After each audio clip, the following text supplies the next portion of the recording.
Sean todos bienvenidos al repaso de la lección semanal. Es un verdadero placer que nos pueda acompañar esta semana. Conducido y dirigido por la doctora Esther Rosa y Ernesto de Paz. Sean todos bienvenidos nuevamente al repaso de la lección con nosotros. Para dar inicio lo haremos mediante una oración. Oremos.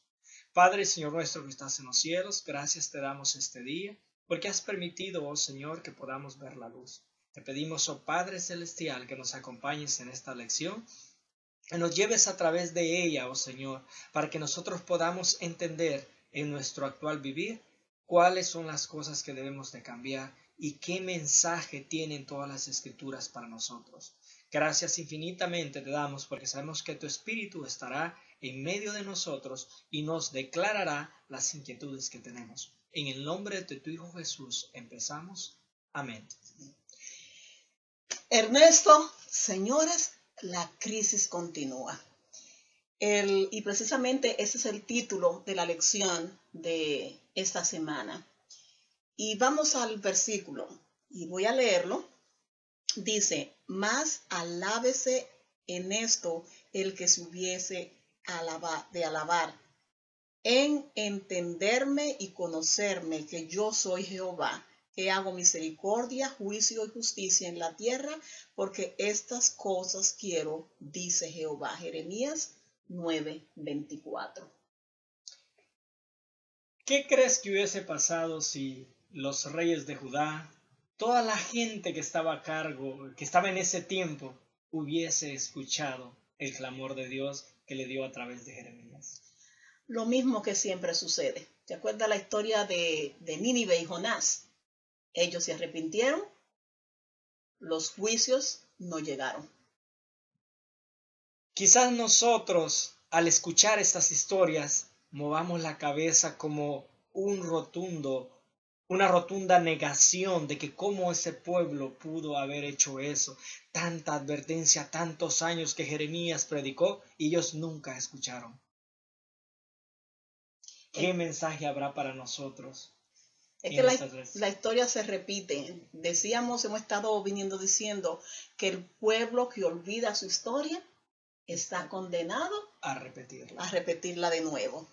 Y está muy interesante la lección esta semana. Así que vamos a empezar por la lección del domingo. En esto, por lo general, cuando el ser humano pasa por un tiempo de crisis, ellos le echamos mano a lo primero que tengamos cerca de nosotros, ¿no? En Jeremías, capítulo 9, versículo 23-24, que de hecho es el versículo de memoria para esta semana, dice de que también el pueblo de Israel, igual que todos los seres humanos, le echaba mano. Así dice el Señor, que no se gloríe el sabio de su sabiduría, ni el poderoso de su poder, ni el rico de su riqueza. Si alguien ha de gloriarse, que se gloríe de conocerme y comprender que yo soy el Señor, que actúo en la tierra con amor, con derecho y justicia, pues es lo que a mí me agrada. Hay varias cosas aquí que me llaman la atención. Y son esas tres ingredientes, como decíamos al principio, que el ser humano le echa mano en tiempo de crisis, que es a su conocimiento, lo otro es a su poder, si es una persona poderosa o que tiene adquisiciones, y también de su riqueza. Entonces Dios le dice, oye, en vano es que ustedes le echen mano de lo que ustedes tienen a su alrededor, sino lo más importante es que ustedes me conozcan y comprendan cómo soy yo. Y aquí, en el versículo 24, narra la característica de Dios. Amor, que actúen con derecho y también con justicia. Estos textos nos llevan a una parte, para el ejemplo, al sacrificio que Dios hizo. Por ejemplo, la cruz es el acto más grande de manifestación de amor que alguien puede tener. Por ejemplo, Dios en la cruz nos demostró el amor que tiene por nosotros. Y al mismo tiempo, Ernesto, la justicia, porque lo justo era que nosotros hubiésemos muerto y no Jesús, porque Él era justo. Sin embargo, ahí, como dicen, no sé si Elena Harmon de Joaquín dice que en la cruz la justicia y el amor se besaron. Dicen Salmos. En Salmos es que lo dice. Pues es lo que estamos viendo allí. El amor manifiesto y también la justicia.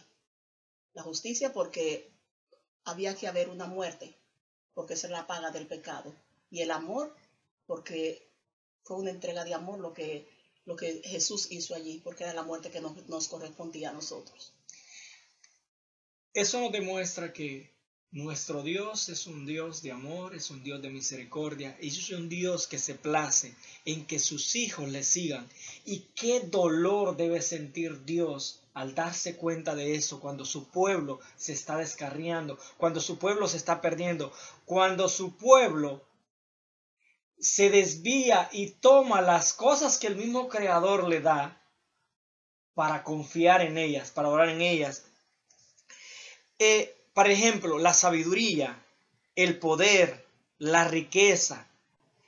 Estas cosas tienen un punto especial, pero tienen su lugar en nuestra vida. Muchas personas resaltan, no, es que los ricos aquí, los pobres, los sabios, no, Dios tiene un lugar para ello. El problema del ser humano es cuando toma esa confianza. Quizás nosotros no tengamos riqueza, pero tenemos otros recursos que Dios nos ha proveído y estamos echando mano de eso antes que buscar. La primera cosa que debemos buscar, dice, el reino de los cielos. Creer primero en Dios y buscar la confianza en Él. En otras palabras, y resumiendo, por así decirlo, es que si en algo nosotros nos deberíamos de gloriar, no debe ser en nuestra riqueza, no debe ser en nuestros conocimientos que tengamos o preparación académica, ni mucho menos en el poder, o sea, de quienes nosotros somos. Sino hay una invitación aquí en este día y es de que conozcamos a Dios y de que comprendamos cómo Él es, que actúa con amor, con justicia y con derecho. Yo te tengo una pregunta. ¿Quién es más importante? ¿El creador o la criatura? El creador, definitivamente. ¿Por qué el creador? Pues es el artífice, ¿no? El que decidió de qué manera hacerlo con el amor y todo eso. Les voy a comentar un poquito de mi historia, un poquito de cuando me pasó en mí el accidente. Esto pasó en el 2006. Tuve un accidente muy traumático. Le doy gracias a Dios de haber sobrevivido de ello. El énfasis no es ese, el énfasis es lo que a mí me pasaba. Por ejemplo, yo tuve una amputación y eso es algo muy fuerte. Me refiero, ¿qué decisiones tomar cuando te pasa algo así, no? Yo recuerdo que yo lo que hacía, siempre le preguntaba, cuando tenía la oportunidad de estar con un especialista, yo de preguntarle qué acciones podía tomar, ¿no? ¿Qué decisiones podía tomar? Porque se complicó la situación. Tenía que tomar decisiones muy fuertes, decisiones quizás para muchos de locura. Pero yo recuerdo que siempre lo que yo hacía, le preguntaba a los especialistas, cuando yo tenía la oportunidad de ir a una cita, yo preguntaba mis inquietudes con los especialistas. Y gracias a Dios al final llegamos a un término en base al conocimiento, en base a la información, las recomendaciones de ellos, llegamos a un término en el cual se pudo solventar el problema. Y hoy puedo decir que por la gracia de Dios yo puedo caminar, ¿no? Pero me hace recordarme esto, lo que hacemos como seres humanos. Normalmente lo que nosotros hacemos como seres humanos es de que le preguntamos al vecino, no es que sea malo, es lo que le pedimos soluciones sabiendo de que el vecino tiene los mismos problemas. Tenemos una enfermedad y venimos y en vez de ir con el especialista, con el doctor, vamos con el vecino y decimos, vecino, yo tengo tal problema. ¿Y cómo yo le hago? Y resulta que el vecino tiene el mismo problema. Esto es lo que nosotros hacemos en la vida cristiana, esto de las criaturas. ¿Quién creó las criaturas? El Creador. El Creador las creó. ¿Quién creó los otros pueblos que viven a nuestros alrededores? Pues Dios es Los el creó Creador. Dios. Ahora, ¿con quién debemos ir nosotros para las soluciones? Con el Creador. Con el Creador. Y ese es el error que está cometiendo el pueblo de Dios. Vamos a un lugar y absorbemos las costumbres de esos pueblos. Y me llama la atención aquí, por ejemplo, los primeros 5 libros que se escribieron en la Biblia, el énfasis está en eso, que no se vayan a mezclar con las culturas de su alrededor. El ejemplo que yo les ponía es eso, preguntarle, ir con el que tiene el conocimiento, y en este caso para nosotros es el Creador. Lo que yo hice, yo lo doy gracias a Dios porque Él me iluminó de esa manera de preguntarle a los especialistas y llegamos a un buen término gracias a Dios. Ahora, no quiere decir que no vas a tocar el tema con las otras personas, pero no te vas a enfatizar en alguien que no conoce para tomar decisiones en base al comentario que esta persona te hace. No vamos a ir con las criaturas a hacer comentarios. Hay una cita aquí que aparece en la lección, Jeremías 10, 1 al 15, y no vamos a leer todos los versículos, sino vamos a leer parte y hacer énfasis. En su pantalla va a aparecer todos los versículos, pero vamos a hacer énfasis, lo vamos a subrayar en negro para hacer énfasis en los puntos que queremos recalcar. Y precisamente es un resumen de lo que tú estabas diciendo. Por ejemplo, allí en Jeremías 9, del 1 al 15, en el versículo número 2 dice: no aprendan ustedes la conducta de las naciones, ni se aterroricen ante las señales del cielo, aunque las naciones les tengan miedo. Y me llama mucho esto la atención porque nosotros podemos decir, ok, pero ¿qué tiene que ver esto con nosotros? Por algo el Señor nos está diciendo aquí de que no aprendan ustedes la conducta de las naciones. Y el versículo número 3, las costumbres de los pueblos no tienen valor alguno. Y nosotros en lecciones pasadas, específicamente en la lección número 4, y le instamos, Ernesto, de que busquen esa lección, la número 4 de este trimestre, nosotros hicimos una lección totalmente profunda y detallada de la costumbre de los pueblos y el por qué Dios hacía tanto énfasis en esos ídolos y lo que ellos estaban haciendo y la costumbre de los pueblos vecinos. Y es lo que nos está precisamente recalcando allí. Y nosotros quizás estamos diciendo, pero lo que Dios está hablando aquí es de ídolos. Señores, escuchen esa lección, porque es relevante también para nuestros días. Y esa es la misma costumbre que ellos estaban celebrando y adquiriendo y lo estaban practicando en su estilo de vida, es lo mismo que nosotros estamos haciendo hoy en día.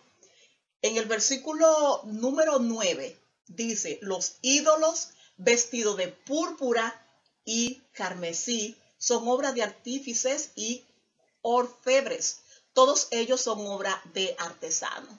Y me llama la atención estos colores vestidos de púrpura y carmesí. Primero, estos colores Dios lo había inmiscuido en el sistema de adoración, los colores que se utilizaban en el santuario. Y son los mismos colores que vemos que están utilizando en el sistema de adoración, pero no a Dios, sino a otros ídolos. Los mismos colores que utilizaban los otros pueblos en sus culturas y en sus celebraciones. Me llama la atención los mismos colores que también nosotros tenemos hoy en día. Me llama la atención también de que ya al final, en el libro de Apocalipsis, venga todo esto de nuevo a colación y adorad a aquel que hizo el cielo, la tierra, el mar y las fuentes de las aguas. Ernesto, y si esto no tuviera que ver nada con nosotros, en nuestro sistema de adoración, ¿por qué entonces aparece allí en el libro de Apocalipsis? Posiblemente para los que están siguiendo la vida cristiana dirán, y es muy cierto, ¿no? Difícilmente vamos a adorar un ídolo ahorita. Me refiero al ver un ídolo, directamente no lo vamos a adorar. Lo que nosotros tenemos que buscar, por ejemplo, una imagen no la vamos a adorar. Definitivamente no lo vamos a hacer. Pero si nosotros buscamos en la Biblia, por ejemplo, me viene a la mente el hecho de lo que dice en el cuarto mandamiento, en Éxodo 20.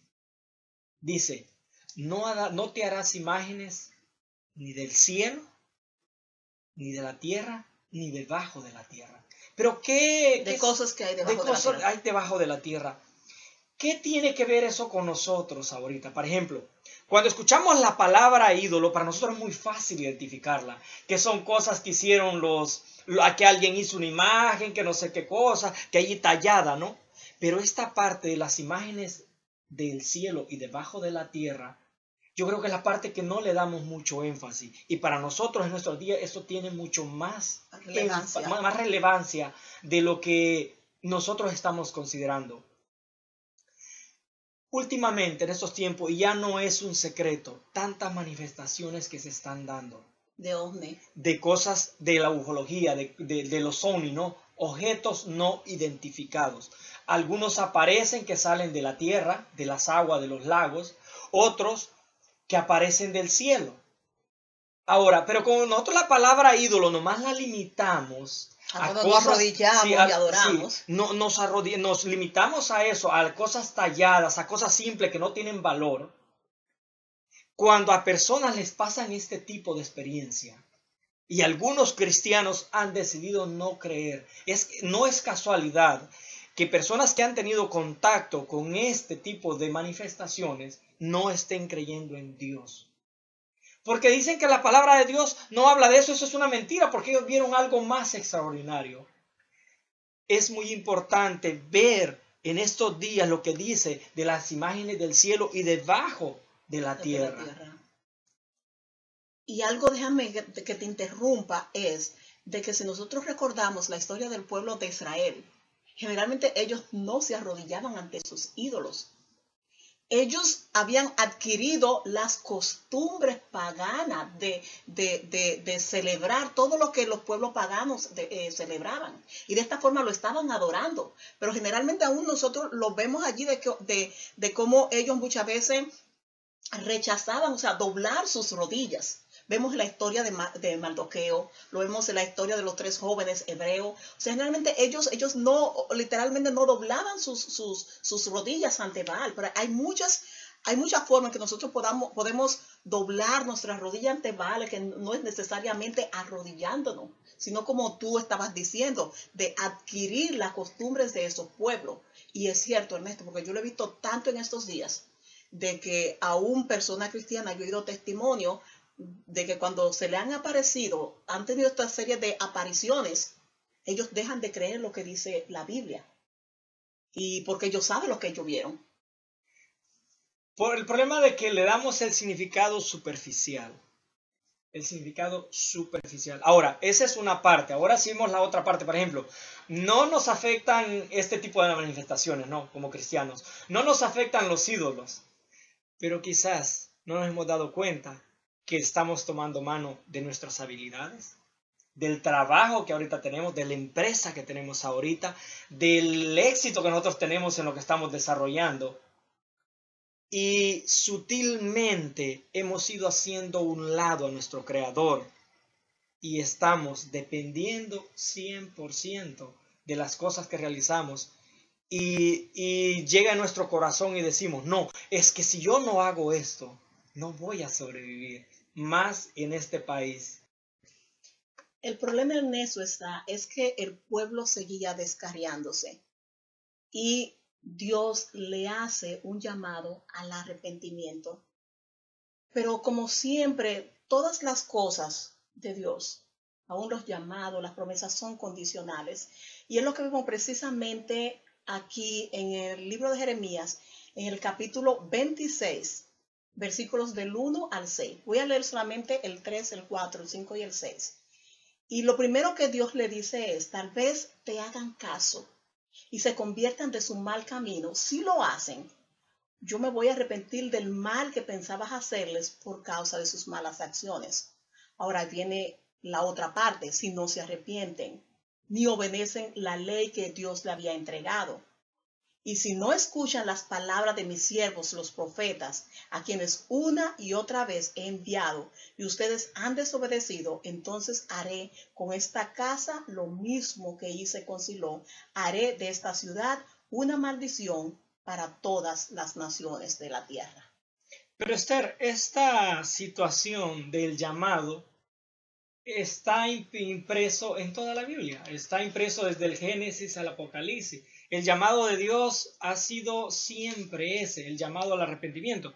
Y para que puedan ver, vamos a ver algunos ejemplos en algunas lecturas. Por ejemplo, en Segunda de Crónicas 6:37 al 39 aparece este llamado cuando Salomón estaba inaugurando el templo. El primer templo, Salomón fue el que lo construyó. Les estaba diciendo que si alguna vez eran ellos tomados en cautiverio, estaban profetizando. Y si allá se arrepintieran y volvieran a los caminos de Dios, Dios les escucharía.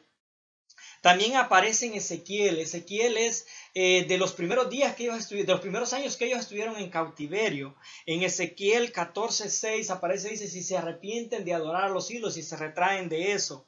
Aparece también en Lucas, en Lucas 24:47 aparece arrepentidos. Hablando siempre del arrepentimiento. También aparece esto en Mateo 3:2, hablando del arrepentimiento. Pero lo que a mí más me llama la atención en el caso de Hechos 17:30, donde dice, pero Dios, habiendo pasado por alto la ignorancia, manda a todos que se arrepientan. Para muchos este versículo, esta parte de la Biblia se refiere a puros gentiles, se refiere al hecho de que la gente que nunca tuvo contacto con Dios. Pero conociendo la historia del pueblo de Dios, nosotros nos damos cuenta de que esta predicación, de que este mensaje que Jeremías estaba dando, lo estaba dando al reinado del sur, a las 2 tribus de Israel, a las que se habían quedado el reinado de Judá. Las otras 10 tribus en el tiempo de Jeremías eran considerados gentiles. Y eso lo podemos ver en toda la historia de la Biblia. Entonces tiene mucho más profundidad este comentario, por ejemplo, de lo que dice de la ignorancia, de que no han conocido. Para muchos de nosotros la palabra ignorancia es una palabra ofensiva. Por ejemplo, donde yo vengo, la palabra ignorante es decirle a alguien que no tiene conocimiento, lo relacionan con la capacidad de alguien. Pero realmente la palabra ignorancia se refiere al no haber tenido acceso a la información, al conocimiento. Esto puede ser en cosas buenas y en cosas malas. Mi hermano me comentaba, dice, nosotros venimos a este país ignorantes de muchas cosas malas que se pueden hacer en el mundo. Y cuando las vemos aquí nos quedamos con la boca abierta de ver lo que la gente hace. Así pasa con las cosas buenas. Nosotros ignoramos las cosas buenas y no podemos hacer las cosas buenas por ignorancia. Pero el mensaje en sí es que Dios está ahí llamándonos a cada momento a arrepentirnos, a que volvamos a sus sendas. Y ¿sabe lo que me gusta de Dios? Es de que Él siempre deja que el ser humano escoja y le presenta que tienen la vida para que vivan, la muerte si quieren hacer lo contrario, o sea, si quieren morir, ustedes escogen. Pero Dios siempre quiere salvar a sus hijos. Algo que me llama la atención es, y esto está en la lección del maestro, en los comentarios, es de que el pueblo, los líderes del pueblo, ellos no podían soportar que su templo fuera destruido. O sea, el templo de Jerusalén. Y a mí me llama mucho la atención esto porque recuerdo un comentario que una vez hiciera una sobrina mía cuando hablamos del fin del mundo y decíamos que si Dios no destruía nuestra generación, oye, iba a tener que pedirle perdón a los habitantes de Sodoma y Gomorra, quizás a los antediluvianos, si no destruía esta generación por la violencia que comenzaba a cundir la tierra. Y mi sobrina dijo que no es justo si Dios viene en mis días. porque por lo menos ustedes se casaron, tuvieron hijos, tienen su casa, pero todavía yo ni siquiera he hecho esto. No importa lo que nosotros hayamos hecho, podemos arrepentirnos de nuestros pecados y ser perdonados. Esto es la gran provisión del Evangelio. Esto es lo más importante del Evangelio. Y aquí al final de la lección podemos ver una pregunta que dice: ¿de qué pecados necesitas arrepentirte ahora mismo? El problema está, Ernesto, es que cuando a nosotros se nos dice que tenemos que arrepentirnos de algún pecado, la mayoría de las veces nosotros no actuamos pues bien, no actuamos como lo hizo David, o sea, cuando le dijo, tú eres ese hombre. Muchas veces actuamos de la forma en que lo hizo a Saúl, cuando Samuel le dijo, o sea, lo reprendió. O sea, prácticamente él casi dejó desnudo a Samuel, le rasgó el manto. Así que nosotros casi nunca reaccionamos de manera adecuada a ese llamado de arrepentimiento cuando estamos haciendo algo mal. Sin embargo, el deseo de Dios siempre es de salvar a sus hijos. Aunque nosotros muchas veces actuamos con violencia, la lección aquí del miércoles comienza con algo fuerte, el llamado para muerte. A ver, ¿de qué se trata esto? Para entender esta parte vamos a ir a leer en Jeremías 26, 10 y 11. Y dice de la siguiente manera: y los príncipes de Judá oyeron estas cosas, y subieron de la casa del rey a la casa de Jehová, y se sentaron en la entrada de la puerta nueva de la casa de Jehová. Ellos fueron al templo.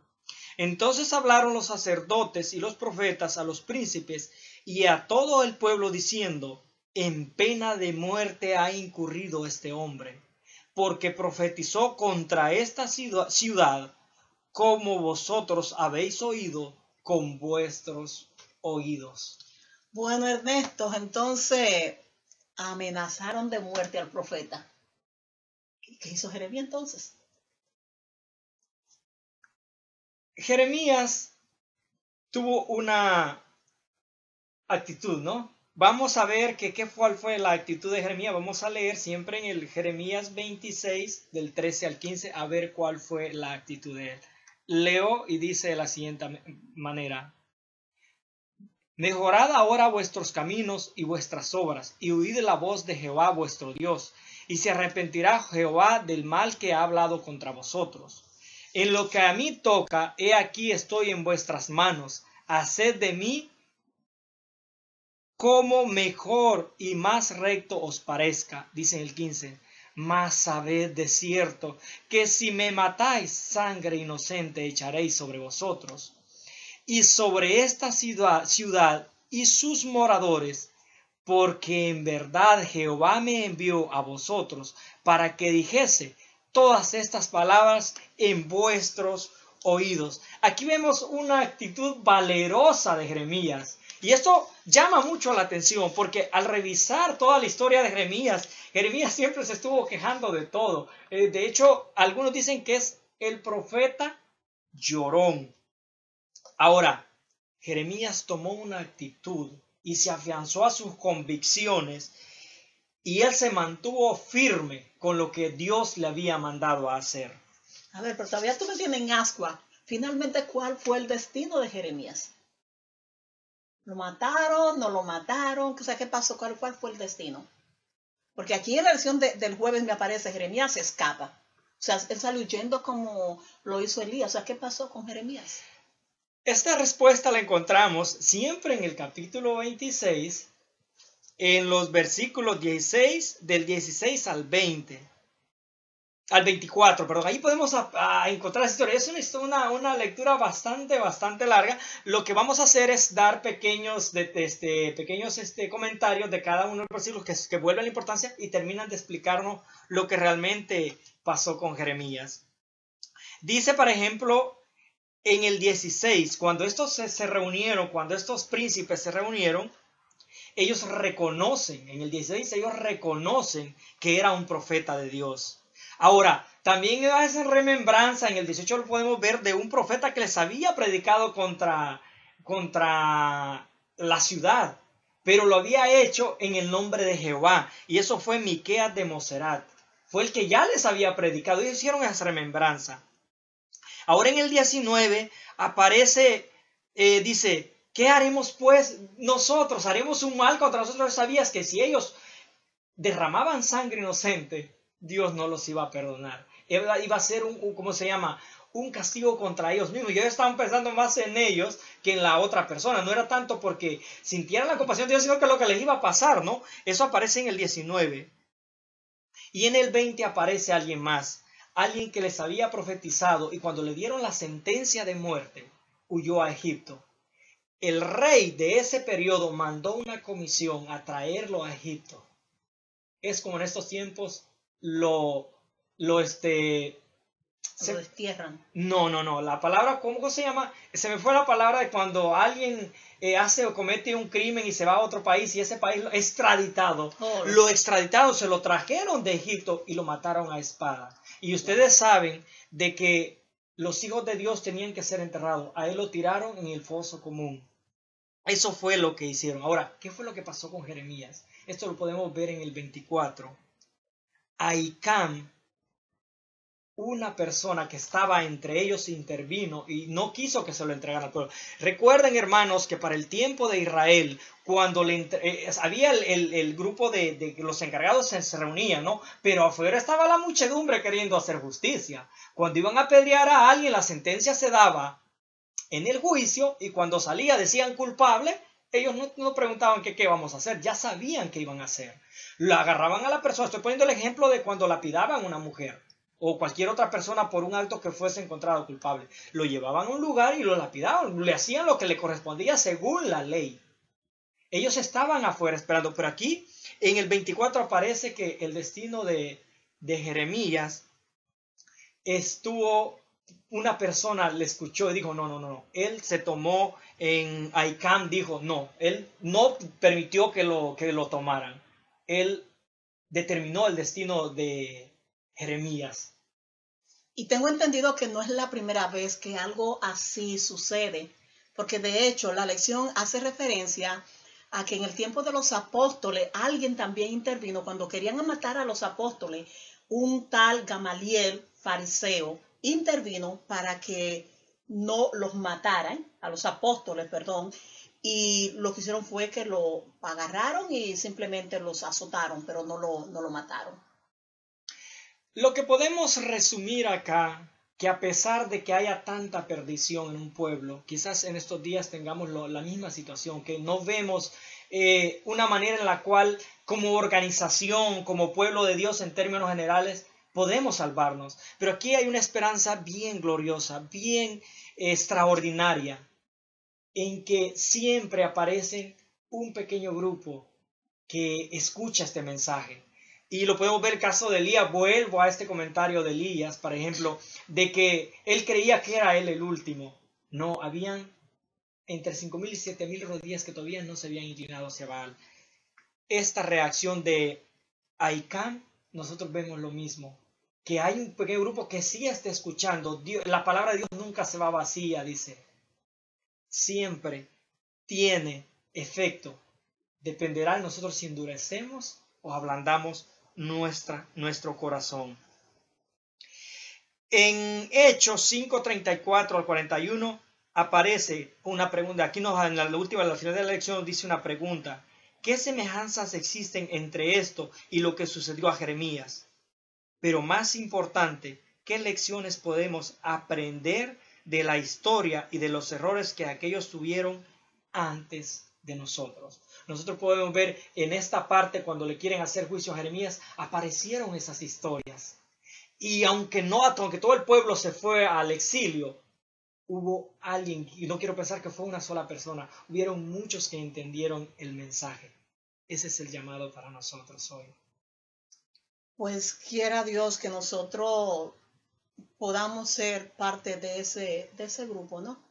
De que escucha, de ese Gamaliel que cuando el resto quiere decir, o sea, ir en contra del mensaje de Jehová, nosotros seamos un Gamaliel o seamos el otro, ¿quién fue el otro nombre? Icam. Exacto, que actuaron de esta forma. Nosotros le damos las gracias por habernos acompañado en el repaso de la lección de esta semana y esperamos que la próxima semana también estén con nosotros repasando una vez más estas lecciones sobre el libro de Jeremías que son bien relevantes para nuestro tiempo, porque dice la Biblia, y estaremos recalcando una y otra vez cada semana, que lo que fue escrito para nuestra enseñanza, especialmente, como dice la lección de esta semana, aquellos que hemos alcanzado el fin de los tiempos. Que el Señor nos bendiga y nos vemos la próxima semana. Bendiciones. Hasta la próxima semana.